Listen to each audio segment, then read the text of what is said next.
कहानी के किरदार की जगह तुम अपने आप को खुद कर रख कर देखना, क्योंकि तुम्हें जब ही समझ में आएगी कि कोई चीज़ कितनी डरावनी हो सकती है। सो वेलकम गाइस, स्वागत आप सभी का आज की इस वाली वीडियो में। आज की वीडियो जबलपुर के एक तन्मय नाम के लड़के के साथ हुई थी।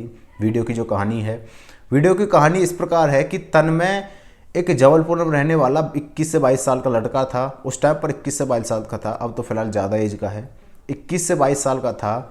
अब क्या था, तन्मय के घर में एक शादी आती है, तन्मय के रिश्तेदार में एक शादी आती है। रिश्तेदारों में उसके माँ बाप चले जाते हैं। तन्मय और उसके माँ बाप भी घर में रहते थे। उसके माँ बाप रिश्तेदारी के फंक्शन में चले जाते हैं, शादी थी, और वो घर को छोड़कर इसलिए नहीं जाता था क्योंकि उस टाइम पर एक उन्होंने पूजा करवाई थी कि लक्ष्मी जी की पूजा है, अगर तुम घर को छोड़ोगे तो वहाँ पर वो चीज़ जो पूजा है वो फेल हो जाएगी, उस घर में ताला नहीं लगना चाहिए। इसलिए तन्मय वहाँ से नहीं जाता है और घर पर ही रहता है।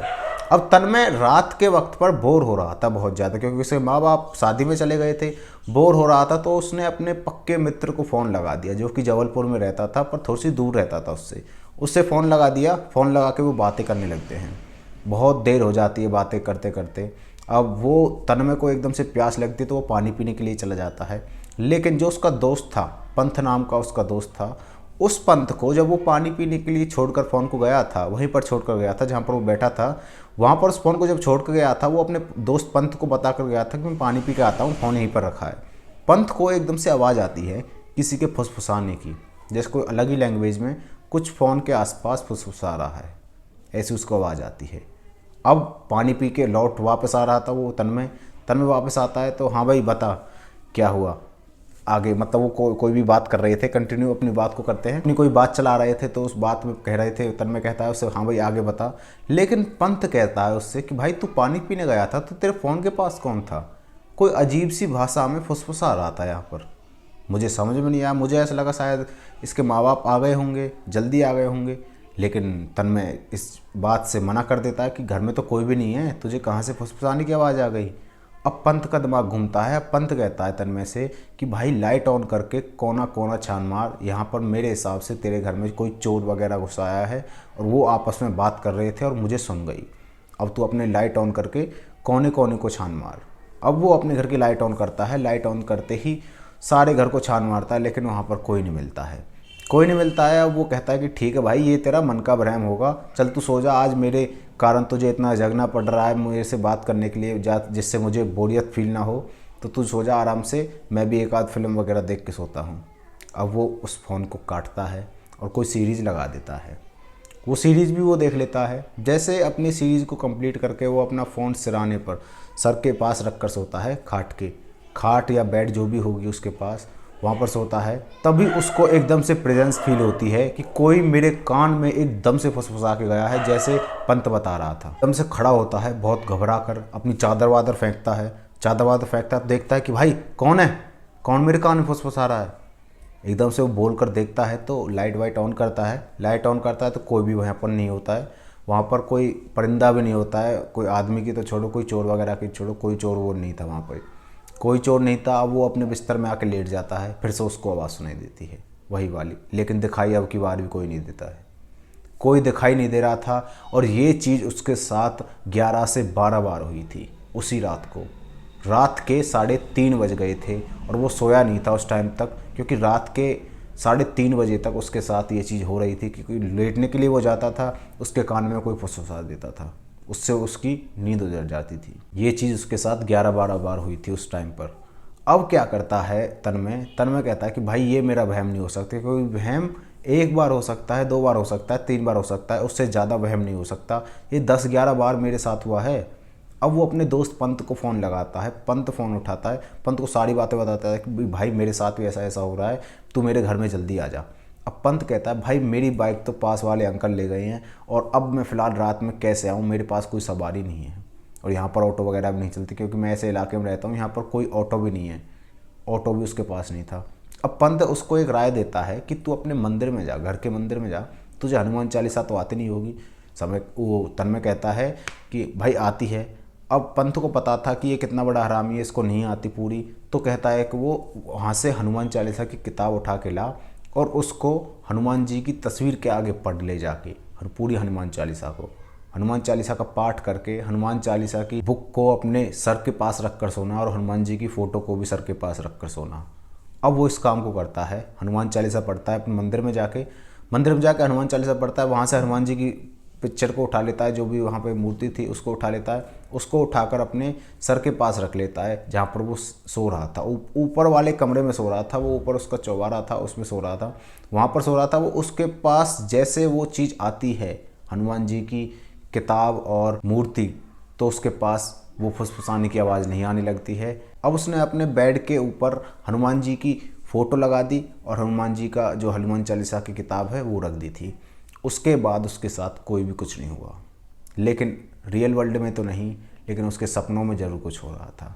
उसके सपनों में ये चीज़ हुई थी कि जैसे उसको सपना आता है वो अपने बेडरूम में पड़ा होता है, बेडरूम से अपनी जो गर्दन है इसको ऊपर करके, उसका शरीर लेटा हुआ है ऊपर करके, वो चाकर भी नहीं उठ पा रहा है, ऊपर करके देख रहा है कि मेरे सारे घर के दरवाजे जो हैं वो खुले पड़े हैं और उसको एक आदमी के आने की एहसास होता है। वो कि उसके गार्डन में खड़ा था, वो आदमी जो है उसके गार्डन में खड़ा था। उस आदमी की आपको वेशभूषा बता दूं तो उसने एक तरीके से किसी जानवर की खाल ओढ़ी हुई थी ब्लैक कलर की, और उसके दांत जो है इस टाइप के थे, लंबे लंबे इस टाइप के दांत थे। उसका मुंह बिल्कुल सफ़ेद था और ब्लैक लत्तों में था, बिल्कुल कपड़ों में था। कपड़े क्या कह सकते, खाल सी थी, वो किसी जानवर की थी, उसको पता नहीं पक्का कि किस जानवर की थी। वो खाल थी जिसमें वो आदमी खड़ा था। वो आदमी उसके पास धीरे धीरे आने लगता है। सपने में ये चीज़ हो रही है, सपने में ये चीज़, और वो अपने बेड से उठ नहीं पा रहा है, ज़बरदस्ती उठने की कोशिश कर रहा है लेकिन वहाँ से हिल नहीं पा रहा है। बस उसकी गर्दन मूव कर रही है, उसकी गर्दन बस मूव कर रही थी और वो आदमी उसके पास पल पल आ रहा था। अब वो उसके पास बढ़ता जा रहा है।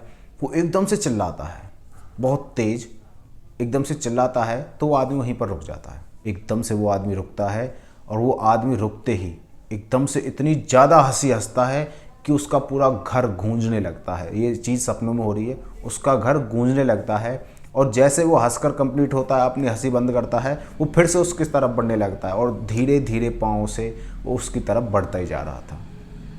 अब तन्मय के पास वो बढ़ता जा रहा था और तन्मय से वो बस 10 मीटर की दूरी पर रह गया था। तभी उसको ध्यान आता है कि मेरे पास तो हनुमान चालीसा है। उसके पास हनुमान चालीसा थी, उसने उस अपने बेड के पास रख कर सोया था वो उस टाइम पर, लेकिन वहाँ पर हनुमान चालीसा नहीं थी और हनुमान जी का मूर्ति जो फ़ोटो वगैरह है वो भी नहीं थी वहाँ पर, क्योंकि ये चीज़ सपने में हो रही थी, रियल लाइफ में नहीं। अब वो स्ट्रक्चर जो है, जो एंटिटी है, वो उसके पास आने लगती है। धीरे धीरे उसके जैसे पास आती है, क्लोज आ जाती है कतई, और उसके मुंह की तरफ जैसे वो बढ़ती है, तन्मय के मुंह की तरफ वो अपना मुंह लाता है खाने के लिए, जैसे कोई खाता है किसी को। जैसे वो बढ़ता है उसकी आंख फटाफट से खुलती है, देखता है तो वो ज़मीन पे पड़ा हुआ है और बेड पे उसकी हनुमान चालीसा रखी हुई है, हनुमान जी की फ़ोटो है वहीं पर बेड पर, और वो धरती में पड़ा हुआ है, ज़मीन पे गिरा हुआ है। सुबह के 6:30 बजे।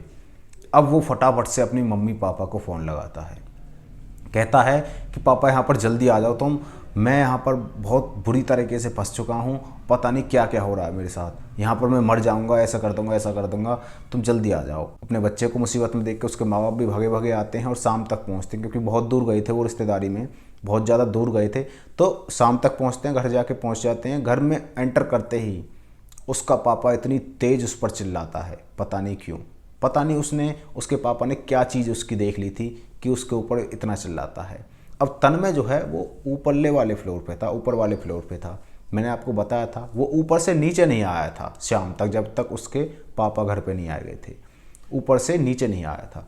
अब उसके पापा ग्राउंड फ्लोर पर एंटर करते हैं। उसके पापा को एक ऐसी चीज़ दिखती है जिसको देखकर वो बहुत तेज़ चिल्लाते हैं, कहाँ है तू, नीचे आ जल्दी, अपने बेटे को बोल रहे होते हैं बहुत गुस्से में। नीचे आता है। अब उसका पापा कहता है कि तूने ये गेट क्यों खोला था। वो कहता है कि इसमें से बहुत अच्छी महक आ रही थी। उसमें एक सीक्रेट कमरा था, उसके घर में एक सीक्रेट कमरा था, उस पर ताला लगा हुआ था। उसके पापा ने उसको मना किया था कि इस गेट को मत खोलना किसी भी हालत में, लेकिन ये नहीं बताया था कि इस गेट के पीछे कारण क्या है, इसको ना खोलने का क्या कारण क्या है। अब तन्मय बताता है कि पापा इसमें ताला लगा हुआ था, लेकिन इसके अंदर से बहुत अच्छी खुशबू आ रही थी, तो मैंने सोचा इसके ताले को तोड़कर भीतर देखा जाए कि ये कैसी खुशबू है। उसने 2-3 ईंट मारी उस पर और ताला टूट गया वहीं पर। भीतर जाके देखा तो एक सेब रखा हुआ था जो कि बिल्कुल फ्रेश लग रहा था। मैंने उसको उठाकर फ्रिज में रख दिया। ये चीज़ एक लड़का कर रहा है, वो भी 21-22 साल का। अब तुम एक छोटी सी बात सोच सकते हो, तुम 10-12 दिन भी अगर वैसे ही रखोगे जैसे नॉर्मल रखा जाता है सेब, वैसे ही रखोगे तो वो सड़ जाएगा। लेकिन वो सेब जो है वो बिल्कुल प्योर था और उसको ये चीज़ समझ में नहीं आई कि इस ताले लगे कमरे में ये सेब है, ये बिल्कुल प्योर कैसे हो सकता है। वो चीज़ उसको बिल्कुल भी अजीब नहीं लगी और फ्रेश उस सेब को वो फ्रीज में ले जाकर रख देता है। अब उसका पापा इतना ज़्यादा उस पर चिल्लाता है, बहुत ही ज़्यादा। उसका पापा बताता है कि बेटा यहाँ पर ऐसा हुआ था जब तुम बहुत ही छोटा था, तो यहाँ पर एक किराएदार रहता था हमारे घर में, इस कमरे में किराएदार रहता था। उस किराएदार ने डिप्रेशन में आके यहाँ पर फांसी खा ली थी और फांसी खाने के मतलब थोड़ी दिन बाद जैसे उसका अंतिम संस्कार होता है तो 11-12 दिन बाद वो हमको भूतिया फीलिंग कराने लगा। वो हमको ऐसा फील करा रहा था कि वो खुद है यहाँ अभी भी इस घर में। एक तरीके से पोजेस से हो गए थे हम उसकी हरकतों से। तो इसलिए हमने एक पंडित जी को बुलाया। पंडित जी ने कहा कि मैंने इस जो आत्मा है, एंटिटी है, इसको भीतर ही बंद कर दिया है इस कमरे में, जिस कमरे में उसने फांसी खाई थी। अब इस ताले को खोलना मत तुम। उसने पंडित जी ने ताला लगाया था, उस टाइम से ताला लगा हुआ था और अब तक ताला लगा हुआ है। अब ये ताला उसके बेटे ने खोला था और उसका पापा धन्यवाद भी करता है भगवान से कि मेरे बच्चे की जान नहीं गई, मेरे बच्चे को कुछ हुआ नहीं। उसके बच्चे ने बता दिया था कि पापा मेरे साथ ऐसे ऐसे हुआ है और मैंने हनुमान जी की आरती करी और हनुमान चालीसा पढ़ी और हनुमान जी की जो पिक्चर है उसको अपने सर के पास रख के सो गया था। तो मेरे साथ तो ऐसा कुछ नहीं हो, लेकिन सपने में ज़रूर दिखा था। तन्मय का पापा हनुमान जी का शुक्रिया अदा करता है और कहता है कि अच्छा हुआ भगवान ने मेरी बच्चे की जान बचा ली, क्योंकि ये आज मेरे बच्चे को नहीं छोड़ने वाला था। बहुत ही गुस्से में होगा क्योंकि बहुत सालों बाद ये भीतर से बाहर आया है। तो दोस्तों आपको कैसी लगी ये वाली स्टोरी? वीडियो अच्छी लगी तो वीडियो को लाइक एंड चैनल को सब्सक्राइब कर देना। मिलते हैं किसी नेक्स्ट वीडियो में, तब तक के लिए बाय बाय।